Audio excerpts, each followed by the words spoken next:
Praise the Lord, hallelujah. യോസേഫ് പിതാവിൻ്റെ പ്രത്യേകമായിട്ടുള്ളൊരു മാധ്യസ്ഥവും ഇടപെടലും ഇന്ന് നമ്മുടെ കൂടെ ഉണ്ടാകട്ടെ. ഇന്ന് നമ്മൾ ധ്യാനിക്കുന്നത് ഹെബ്രായ ലേഖനം 12:15.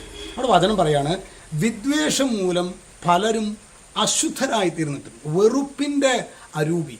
ഇന്ന് പ്രിയ സഹോദരങ്ങളെ, നമ്മുടെ കുടുംബാംഗങ്ങൾ തമ്മിൽ, നമ്മളുടെ ബന്ധുമിത്രാദികൾ തമ്മിൽ, തൊഴിൽ മേഖലയിൽ ഈ വെറുപ്പിൻ്റെ അരൂപി വന്നു കഴിഞ്ഞാൽ നമുക്ക് ഒരുമിച്ച് കൂടുന്നല്ല. ഒരു തിരുനാൾ വന്ന് ഒരുമിച്ച് കൂടി അതല്ല, ഇന്ന് ഓണമല്ലേ. ഓണം ശരിക്കും നമ്മുടെ സെലിബ്രേഷൻ എന്ന് പറയുന്നത് ഇത്രയുള്ള സഹോദരങ്ങളെ, നമ്മുടെ കുടുംബാംഗങ്ങളൊക്കെ ഒരുമിച്ച് വരുന്ന ഒരവസരം. നമ്മളതിനെ അങ്ങനെ കണ്ടാൽ മതി.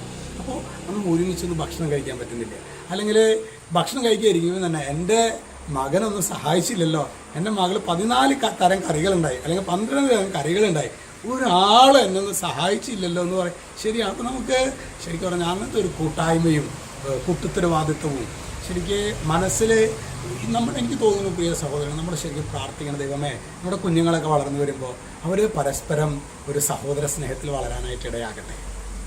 അവർ അധികാരികളായിട്ടുള്ള നല്ല ബന്ധത്തിൽ വളരെ.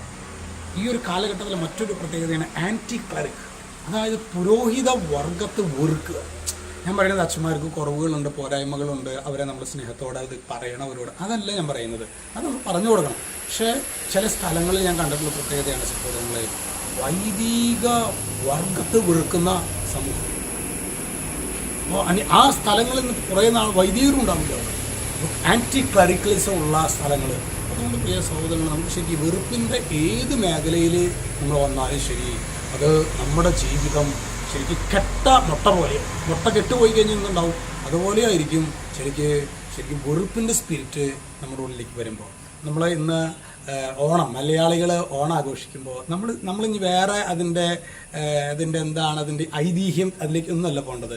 നമ്മുടെ ജീവിതത്തിൽ എല്ലാവരും ഒന്ന് ഒരുമിച്ച് വരുമ്പോൾ സ്നേഹത്തോടെ കൂട്ടായ്മയോടെ ഒക്കെ പെരുമാറാനായിട്ടും സംസാരിക്കാനായിട്ടുള്ളൊരു കൃപ, ആ കൃപയാണ് ഇന്ന് യോസേഫ് പിതാവിൻ്റെ മാധ്യസ്ഥത്തിൽ നമുക്ക് പ്രാർത്ഥിക്കാം. ഔസേപ്പ് പിതാവ് ഔസേപ്പ് പിതാവിൽ നിന്ന് നമുക്ക് പഠിക്കാവുന്ന ഏറ്റവും നല്ല മെസ്സേജ് സൈലൻസ് ആണ്. Theology of silence. എനിക്ക് വേണം ഔസേപ്പ് പിതാവിൻ്റെ ജീവിതത്തെ ആധാരമാക്കി നമുക്ക് എന്തേലും വേണമെങ്കിൽ പറയാമായിരുന്നു ഔസേപ്പ് പിതാവിന്. പക്ഷേ തിയോളജി ഓഫ് സൈലൻസ്, നിശബ്ദതയുടെ ദൈവശാസ്ത്രം. ചില കാര്യങ്ങളൊക്കെ നമുക്ക് മിണ്ടാതിരിക്കാനേ പറ്റുള്ളൂ. നമുക്ക് ശരിക്കും ഒരു കൃപയ്ക്ക് വേണ്ടി നമുക്ക് പ്രാർത്ഥിക്കാം. ഈശോയെ വെറുപ്പിൻ്റെ അരൂപിയിൽ നിന്ന് ഞങ്ങൾക്കൊരു വിടുതൽ നൽകണമേ എന്ന് പ്രാർത്ഥിക്കാം. ഈശോ നമ്മെ എല്ലാവരെയും സമൃദ്ധമായിട്ട് അനുഗ്രഹിക്കട്ടെ. രക്ഷിതാവായ യേശു ക്രിസ്തുവിൻ്റെ നാമത്തിൽ ആശീർവദിക്കുന്നു, ഇപ്പോഴും എപ്പോഴും എന്നേക്കും. ആമേൻ.